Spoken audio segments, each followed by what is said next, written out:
عزوز سلامتنا تقبل فنونا مكتال تركو زغوركم تعزبتي كما تمسيو نلومي سنبه 30 حرن تحساس سدالو هاجراون زيناتات حيزلكم قريبا لكم نمكتالكم بخبر زعد من مسخاتكم تصنحن ميكائيل حدقو فلما قنبك أنت لتاتو افلم بريزيدنت إسياس أفوركي بمغنيات حدش عامتنا يوهانا ملختي أم حلالفو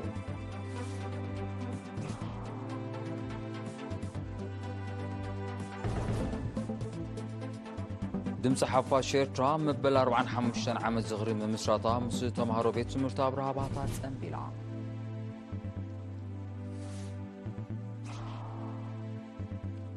أبنو زوبا فورو زرق حابيت سمرتا وشتا عسرت عامتات بسلسان سوشن ميتاو تعابيو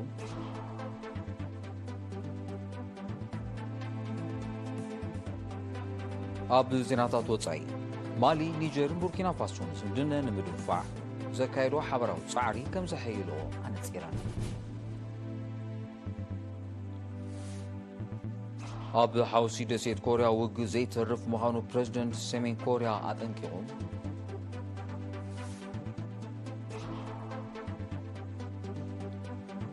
أب ريبابليك دوب أفريقيا بستغست حرقة على غلق سباو نواتان كساراتات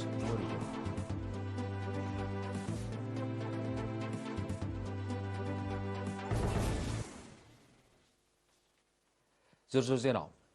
بريزيدنت إسياس أفوركي بمغنيات حدش عامتنا يوهانا ملختي أما حلاليفهم ملو تحستو يسعب ملختي حدش عامت بمغنيات حدش عامت كل تشحن 24 نملا هزبي ارترا ابوشتن وصان نحيلتات مكلخالون يوهانان سناي منيتن عامت كل تشحن 23 بدرجة زوبان أهجرن تفطراون سب سرحون حدقاتات قلولاواتن عتقاو قجتن زبزحا عامت هانيرا أبزي قلولاوات زعبل لهوهو هزبي ارترا سنيتو حدنتن رقاتن عقيبو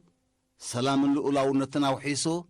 أب كل عودتات كم وترو حيال نايمختن عوتن ياتقو أمسكر الله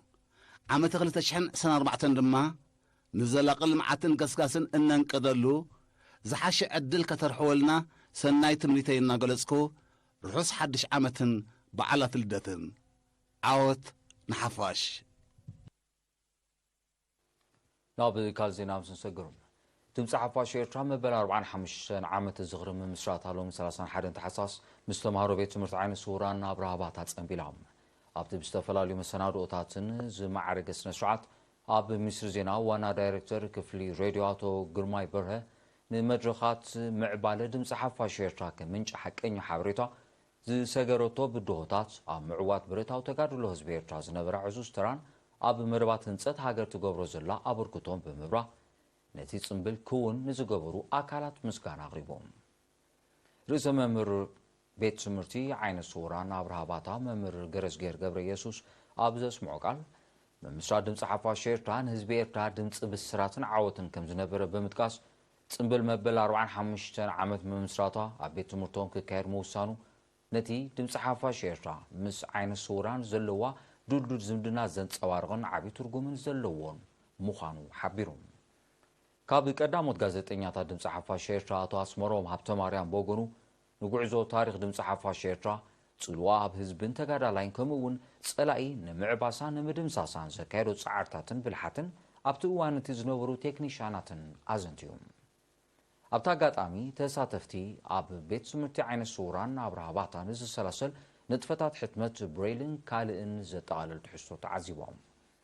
ድምጽ ሓፋሽ ኤርትራ بحد طريش هنش عاتين تنسوعن شعاتنيا تمسريتا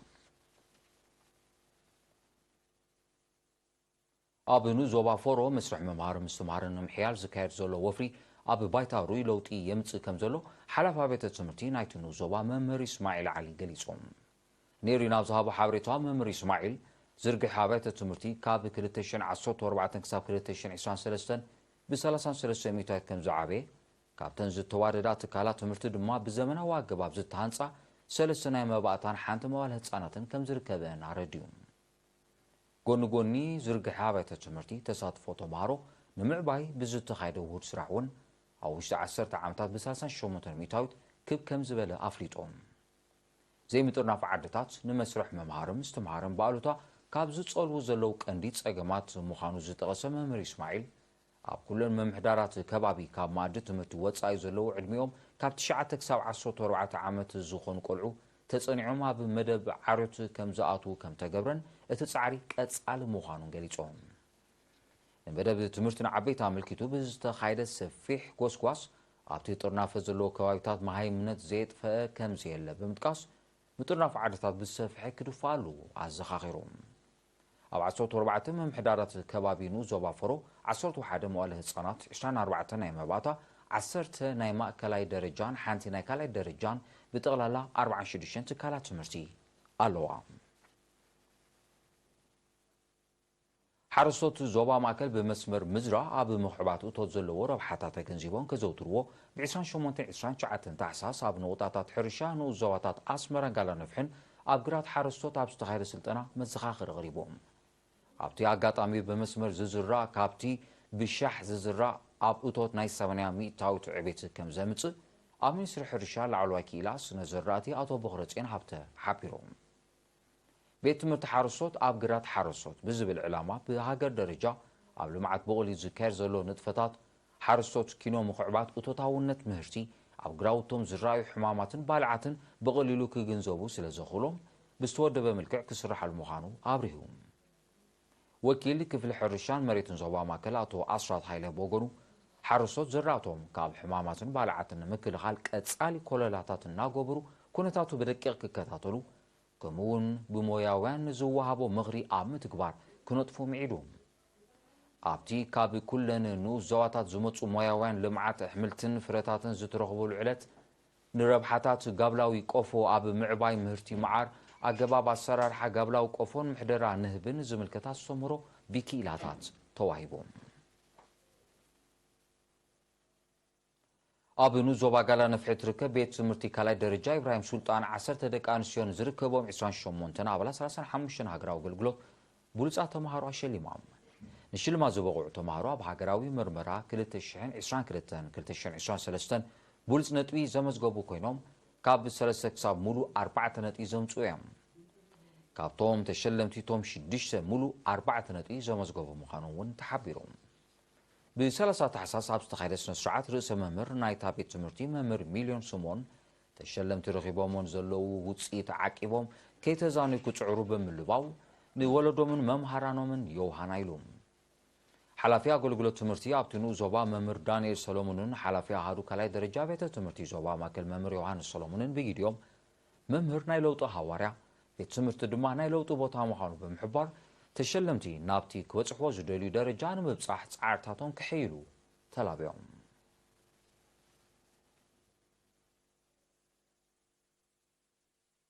ቀጺሉ ዝቐርብ ሃገራዊ ዜናታት እዩ ክኸውን ዝኸበርኩም ተዓዘብቲ ንምክትታልኩም ክትቀጽሉ ደጊመ ብኽብሪ ዕድም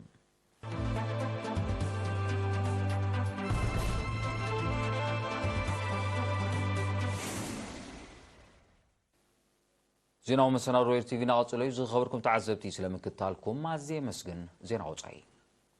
ማሊን ኒጀርን ቡርኪና ፋሶን ዲፕሎማስያዊ ቁጠባዊ ወተሃደራዊ ዝምድነ ንምድንፋዕ ዘካየዱ ሓበራዊ ጻዕሪ ከም ዘሕይሎ ደጊመን ኣነጺረን ቀዳሞት ሚኒስትራት ሰለስቲአን ሃገራት ብ30 ታሕሳስ ኣብ ከተማ ኒያሚ ኒጀር ኣብ ዘካየዱ ርክብ ሃገራቶም ብፍላይ መውሓት ጸጥታን ምግታእ ሽበራን ብዕቱብ ከም ዝሰርሓ ኣፍሊጦም ሰለስቲአን ሃገራት ሽበራ ንምምካት ኣቐዲመን ሓበራዊ ወተሃደራዊ ሓይሊ ከም ዘቆማ ዝዝከር እዩ ቁጠባዊ ውድብ ሃገራት ምዕራብ ኣፍሪቃ ማለት ኤኮዋስ በብእዋኑ ኣብ ማሊ ኒጀርን ቡርኪና ፋሶን ድሕሪ ዝተኻየደ ዕልዋታት እገዳ ከም ዝወሰነለን ዝፍለጥ ኮይኑ እተን ሃገራት ሳዕቤናቱ ንምምካት ከም ዝተሓባበራ ገሊፀን ኣለዋ ግዳማዊ ምትእትታው ብትሪ ዝቃወማ ዘለዋ ሰለስቲአን ሃገራት ኣብ መሬትን ተዋፊሩ ንፀንሐ ዓቃብ ሰላም ሓይሊ ክወፅእ ዝወስዶ ውሳነ ንኻልኦት ሃገራት ኣብነት ከም ዝኸውን ምስ ዞባ ምዕራብ ኣፍሪቃ ቅርበት ዘለዎም ተንተንቲ ይጠቕሱ ኣብ ሓውሲ ደሴት ኮርያ ውግእ ዘይተርፍ ምዃኑ ፕረዚደንት ሰሜን ኮርያ ኪም ጆንግ ኡን ብ31 ታሕሳስ ኣጠንቂቖም ሰሜን ኮርያ ኣብ ዝለዓለ ተጠንቀቕ ክጸንሕ የቕሪቷ ሰራዊት ሰሜን ኮርያ ኣብ ዝለዓለ ተጠንቀቕ ክጸንሕ ደጊሙ ዘዘኻኽረ ፕረዚደንት ኪም ሃገሩ ኣብ 2024 ሰለስተ ናይ ስልያ ሳተላይታት ከም እትውንጭፍ ኣፍሊጡ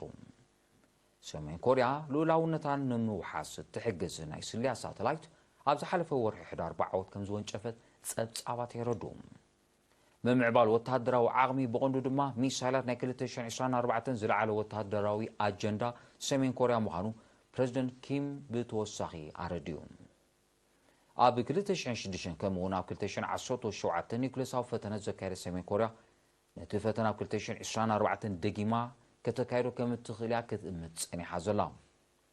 ኣሜሪካን መሻርክታ ደቡብ ኮርያ ንቅሉላዊ ሓሱር ደሴት ኮርያ ናብ ውግእ ዝሸመም ንጥፈታት የካይዳ ምህላውን ሰሜን ኮርያ ክትወቅስ ጸኒሓ እያ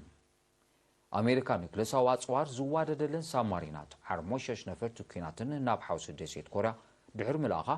እቲ ቅሉላው ዝኸፈ ኣንፈት ከም ዝሕዝ ናይ ቀረባ ተዓዘብቲ ምጥንቃቖም ዝከር እዩ በዚ ድማ ሓውሲ ደሴት ኮርያ ኣብ 2024 ናብ ኩናት ክሽመም ዘሎ ተኽእሎ ልዑል ምዃኑ ወተሃደራውያን ተንተንቲ ይእምቱ ኣብ ሪፓብሊክ ደቡብ ኣፍሪቃ ብዝተኸስተ ሓደጋ ዕልቕልቕ ሰብኣዊ ንዋታውን ክሳራታት ወሪዱ በቲ ኣብ ኣውራጃ ኳዙሉ ናታል ዘጋጠመ ተፈጥራዊ ሓደጋ ዛጌድ 21 ሰባት ከም ዝሞቱ ዝሓበሩ ጸብጻባት ዳሃዮም ዝጠፍአ ግዳያት ብምህላዎም ቁፅሪ ሙታት ክዛይድ ከም ዝኽእል ኣሚቶም ብሰንኪ እቲ ሓደጋ ልዕሊ 1400 ኣባይቲ ከም ዝዓነወ ከም ሳዕቤኑ ድማ ኣሽሓት ሰባት ከም ተመዛበሉ ተፈሊጦም ኣብ ሪፓብሊክ ደቡብ ኣፍሪቃ ወርሓት ለካቲትን ሰነ ናይ 2023 ብዝተኸስተ ሓደጋታት ዕልቕልቕ ሰብኣዊ ንዋታውን ክሳራታት ከም ዝሰዓበ ይዝከር ኣብ 2022 ናብ ሪፓብሊክ ደቡብ ኣፍሪቃ ኣብ ዘጋጠመ ተመሳሳሊ ሓደጋታት ልዕሊ 400 ሰባት ከም ዝሞቱ ጸብጻባት ይሕብሩ ዝኸበርኩም ተዓዘብቲ ነሰዓት ዝተዳሎ ዜናዊ መሰናዶ ንምዛም ቀንዲ ነጥብታቱ ክደግመልኩም ፕረዚደንት ኢሳያስ ኣፈወርቂ ብምኽንያት ሓድሽ ዓመት ናይ የውሃና መልእኽቲ ኣመሓላልፉ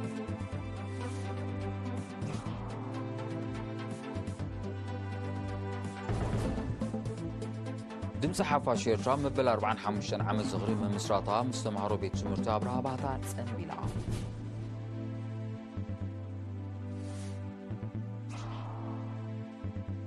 ኣብ ኑዞባ ፎሮ ዝርግሕ ኣብያተ ትምህርቲ ኣብ ውሽጢ 10 ዓመታት ብ33 ሚታዊ ተዓብዩ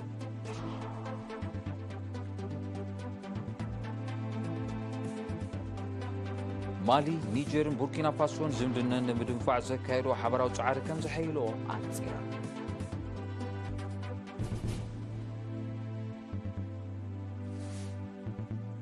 ኣብ ሓውሲ ደሴት ኮርያ ውግእ ዘይተርፍ ምዃኑ ፕረዚደንት ሰሜን ኮርያ ኣጠንቂቑ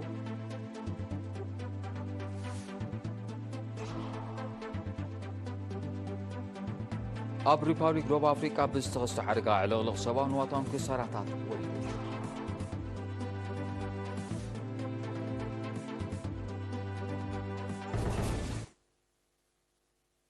ዝኸበርኩም ተዓዘብቲ ንሎም ምሸት ዝተዳሎ ዜናዊ መሰናዶ ኣብዚ ይፍጸም ስለምክትታልኩም ኣዝየ መስግን